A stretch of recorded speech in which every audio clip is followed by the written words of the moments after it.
है अब कब बाबा के दर पर पहुंचकर वो दीदार कर सकते हैं, भीतर कब दाखिल हो सकते हैं, इसका इंतजार किया जा रहा है। सीएम भी फिलहाल इंतजार कर रहे हैं क्योंकि जैसा कि हमने जानकारी दी, रावल जो है पहले वो पूजा पाठ करते हैं, यहाँ पर 6 महीने बाद कपाट खुलते हैं तो कुछ विशेष पूजा जो है यहाँ पर की जाती है। ज्योत के दर्शन सबसे पहले किए जाते हैं जो कि 6 महीने तक केदार घाटी में जलती रहती है और उसके बाद सीएम धामी जो है अपनी पत्नी संग यहाँ पर वो पूजा अर्चना कर पाएंगे और फिर आम जनमानस के लिए यहाँ पर बाबा केदार के दर खोल दिए जाएंगे। और टोकन सिस्टम इस बार विशेष है और टोकन सिस्टम के माध्यम से ही दर्शन जो है वो यहाँ पर किए जा सकेंगे। हरिंद लगातार हमारे साथ इस वक्त मौजूद है। हरिंद, तस्वीरों में हम सीएम धामी और उनकी पत्नी को इस वक्त देख पा रहे हैं। जैसा कि आपने जानकारी दी, पहले पूजा पाठ होगी यहाँ पर क्योंकि विशेष तरीके से पूजा होती है यहाँ पर, 6 महीने बाद कपाट खुलते हैं। अभी कितना और समय बचा हुआ है जब सीएम धामी यहाँ पर पूजा अर्चना करेंगे? बस थोड़ी ही देर बाद 10 से 15 मिनट बाद भगवान केदारनाथ के दर के अंदर ये जो पूजा पाठ होनी शुरू हो जाएगी और जो धामी हैं, जो मुख्य अतिथि हैं, खासकर प्रदेश के मुखिया हैं, तो 4 धामों में अभी आपने देखा होगा गंगोत्री यमुनोत्री भी गए हैं, उसके बाद केदारनाथ है, फिर उसके बाद बद्रीनाथ जाएंगे।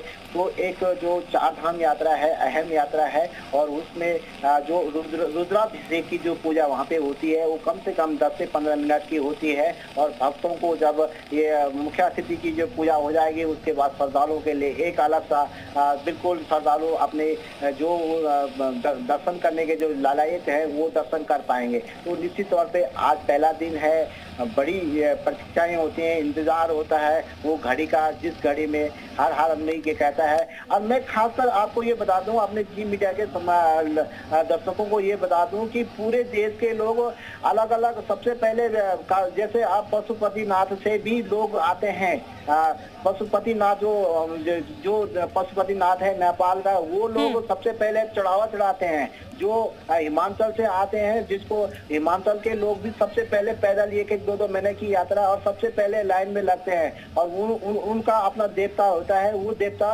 जैसे हम लोग शिव शंकर भगवान वहाँ नागराज कहते हैं, तो वो लोग सबसे पहले आते हैं। तो सबसे पहले वो अपने देवता की पूजा वहाँ कराते हैं। वो लोग खुले में रहते हैं, वो लोग किसी घर में 1 महीने तक वो पैदल रहेंगे, बाहर रहेंगे और खुले में रहेंगे, खुले में ही खाना पीना और चलते रहते हैं। तो ये अपने आप में ऐतिहासिक, क्योंकि भोले के दर्शन करने के लिए वहाँ के हिमाचल से हो चाहे वो नेपाल से हो, सबसे पहले पूजाएं उन लोगों की भी होती हैं। पहले मुख्य अतिथि की पूजा होगी, उसके बाद ये पहले लाइन पे लगे रहेंगे कि जैसे हिमाचल से आएंगे, जैसे नेपाल से आएंगे, तो उनका जो प्रसाद होता है, जो सिरफल होता है, जो भी उनका जो पशुपतिनाथ से आता है, वो चढ़ावा सबसे पहले भगवान को चढ़ाया जाता है। क्योंकि कहते हैं कि ना पशुपतिनाथ जैसे अलग अलग जगह, जैसे 11वें ज्योतिर्लिंगों में से 12 ज्योतिर्लिंगों में 11वें ज्योतिर्लिंग भगवान केदारनाथ को माना गया है। और केदारनाथ को इसलिए माना गया है कि क्योंकि वो कैलाश में है। ऐसा कैलाश जैसे हिमालय में वो कहीं और स्थान भी नहीं है।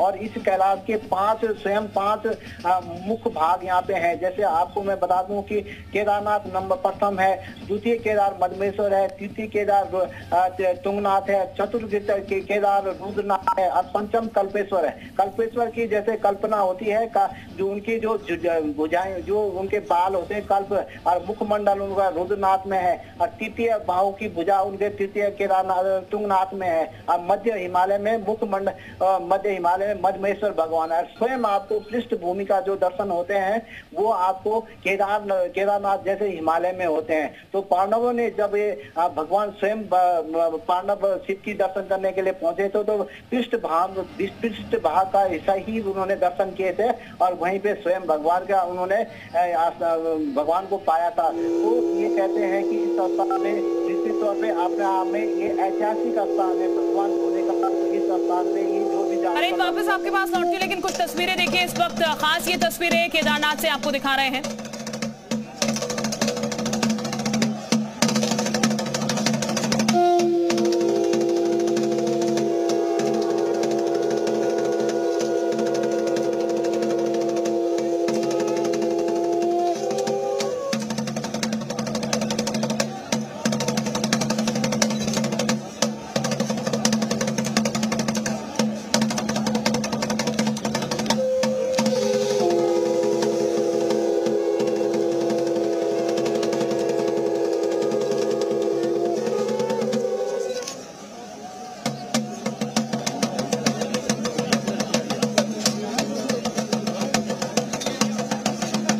यहाँ से लाइक दे, यहाँ से लाइक दे।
दिख रहे हैं वो बाबा के केदार की दर से दिख रहे हैं और शिव तांडव जो है इस वक्त वो पढ़ा जा रहा है यहाँ पर और शंख ध्वनियों के साथ यहाँ पर ये प्रस्तुति जो है वो दी जा रही है जो कि भगवान शिव का प्रिय है।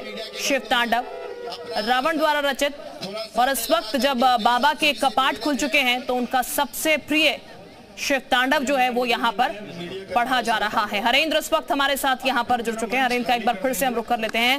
हरेंद्र, ये एक अनोखी प्रस्तुति जो कि इस वक्त देखने को मिल रही है, शिव तांडव जिसका पाठ यहाँ पर किया जा रहा है, ध्वनियों के साथ एक अलग एहसास यहाँ पर कराता हुआ नजर आ रहा है। हाँ जी, मैं बता दूं आपको कि जिस तरह से भगवान भोले के दर पे अलग अलग विधाएं, अलग अलग तरह के देश विदेश के श्रद्धालु आए हुए हैं और अलग अलग के जो शिव तांडव जो कहा जाता है कि जो शिव को बहुत प्रिय होता है, वो तांडव शिव को जो प्रसन्न करने के लिए किसी भी तरह का आप लोग कर सकते हैं, तो वो तांडव यहाँ पे किया जा रहा था। और शिव की स्तुति के साथ साथ शिव तांडव जिस तरह से होता है वो अपने आप में, और खासकर मैं जो आपको बता दूं कि जो भव्यता, दिव्यता, अलौकिक जो छटा है जो भगवान केदारनाथ की जो और सूर्य की जो किरणें पड़ती है, जो लालिमा आती है, वो और सुगंध जो 108 कुंतल फूलों से जो गेंदा के फूल हैं उनकी सुगंध, उनकी जो आभा है उसको छटा है जो देखने को मिलती है। और खासकर जो लेजर लाइट वहां पे लगी हुई हैं और खासकर आपको जो वाद्य यंत्र, आपको कुछ तो मैंने आपको यहाँ के बताए, कुछ देश विदेश के जो श्रद्धालु आते हैं जो अपने टीमों के साथ आ रहे हैं, वो टीमें आपके साथ वाद्य यंत्र लेके शिव को खुश करने के लिए पूरे डोली के साथ जिस तरह से उन्होंने ओमकारेश्वर से चल करके वो चाहे वो फाटा हो, रामपुर हो, चाहे वो काशी विश्वनाथ मंदिर हो, वो तमाम शिव भक्त भोले के जयकारों के साथ वो वाद्य यंत्रों के साथ कैलाशपुरी में पहुंचे हैं और अब उन्होंने शिव तांडव किया है। तो ये जो महिमा मंडल है शिव का जो बोला जाता है उसको खुश करने के लिए और श्रद्धालुओं को इस स्तुति को पढ़ने के लिए जिस तरह से जो तांडव होता है वो अपने आप में कैलाश में हो रहा, तो निश्चित तौर पे शिव अपने आप में प्रसन्न होंगे और श्रद्धालुओं को अपने दर्शन देंगे, अपने श्रद्धा पूर्वक लोग उनका आशीर्वाद लेंगे। तो ये इस तरह की प्रक्रियाएं वहां पे चलती रहती हैं। और हर साल आपको बता दूं कि जिस तरह से पहाड़ में देवभूमि उत्तराखंड, खासकर देवभूमि में जहाँ करोड़ों हिंदुओं का आस्था का केंद्र है, वहाँ देवी देवताओं का भी वास होता है। देवी देवता भी खासकर भगवान केदारनाथ के दर्शन करने के लिए स्वयं केदारनाथ पहुंचते हैं, चाहे वो 52 सिद्धपीठों में हो, चाहे भैरवनाथ हूँ, चाहे भू वैकुंठ भैरवनाथ जी जो उनके रक्षक है, उनके भी कई भैरवनाथ हैं, तो वो भी स्वयं वहाँ केदारनाथ धाम जाते हैं। तो इसीलिए कहते हैं कि सबसे 12 ज्योतिर्लिंग भगवान केदारनाथ के जो दर्शन करने के लिए देवताओं भी स्वयं वहां जाना पड़ता है। और आप देखा होगा कि कुंभ से जो साधु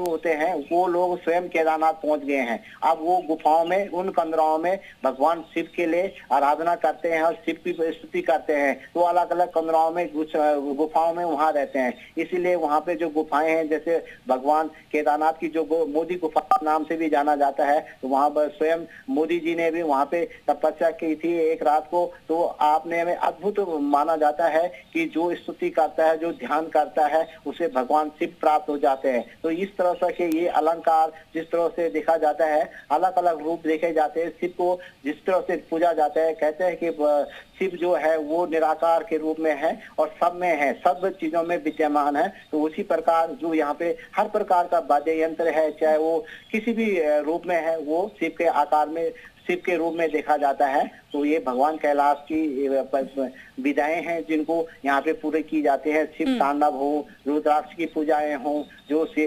तो रुद्राभिषेक की पूजाएं हैं, अलग अलग तरह की पूजाएं यहाँ पे होंगी और वो खुद प्रसन्न होकर श्रद्धालु वापस आते हैं। तो ये उस स्थान पे है जहाँ से स्वयं भगवान केदारनाथ के दर्शन होने के साथ साथ मंदाग्नि जहाँ से निकलती है और स्वयं जैसे बिल्कुल हरेंद्र, जिस चीज का जिक्र आप कर रहे थे इस वक्त, देवों के देव महादेव हैं, तो निश्चित तौर पर तमाम जो देव हैं वो दर्शन करने के लिए यहाँ पर पहुंचते हैं, क्योंकि एक शिव है ये कहा जाता है जो कि निराकार रूप में विराजमान है यहाँ पर। इस वक्त जो तस्वीरें हम देख रहे हैं हरेंद्र, कुछ प्रस्तुति यहाँ पर दी जा रही है और वो तस्वीरें सामने आ रही हैं। कार्यक्रम फिलहाल यहाँ पर कुछ रखा गया है प्रस्तुति का? ये कार्यक्रम जिला प्रशासन और खासकर प्रशासन ने मुख्यमंत्री के आदेशों के अनुसार ही कार्यक्रम रखा गया है कि जो श्रद्धालु जिस तरह से देश विदेश के श्रद्धालु आते हैं, कुछ तो लाइन पे लगे हुए हैं, कुछ जयकारे लगा रहे हैं, कुछ भजन कीर्तन करते हैं, कुछ अपने अपने नृत्य करते रहते हैं, कोई ढोल कुछ अब